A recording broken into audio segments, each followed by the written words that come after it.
បាទគេចាប់ពីសិក្រីវបោះជាមួយបាទដើរចូលដែរហើយឆ្វេងស្ដាប់ពីសិក្រីវដើរចូលពីសិក្រីវអាស្លានបែបកាប់ប្រហឹមដើរចូលបោះជង្គង់ទៅវិញ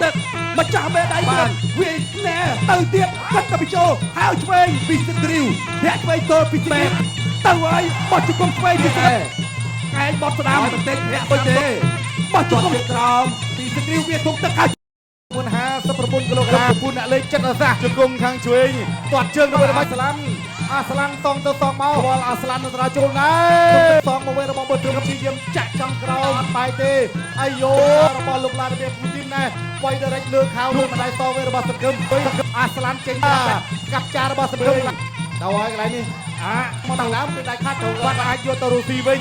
អាយ៉ូកន្លែងនេះពេញទៅឯងអាមេបិទសង្គមជាយកទៅវិញអាស្លាន់ដល់ស្លាន់នៅតារាចូលដាប់ដែររបស់អាស្លាន់បិទសង្គមដែរចូលអាស្លាន់ដែរចូលអាយ៉ូដូចគ្នាតែហ៊ានបដូរគាត់ត្រូវបាក់ខ្សែក្បាត់ឯង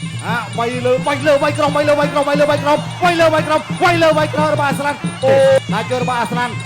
វាយបន្តទៀតដើរចូលកន្លែងនេះបុកកែងបុកកដូនមួយខឹមមួយអូយអាស្លាន់នេះมันቶምចោលលើពូទីនមែនណែចៅឲ្យពីគាត់ជើងក្រោមមួយលើវាយក្រោមអូយលោក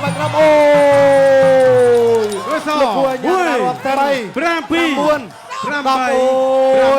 8បាទនេះកណ្ដាប់ដៃកីឡាកររបស់រុស្ស៊ីពុតស៊ីគ្រីវអបអសាទរម្ចាស់ខ្សែក្រវ៉ាត់ថ្មីអាស្លាន់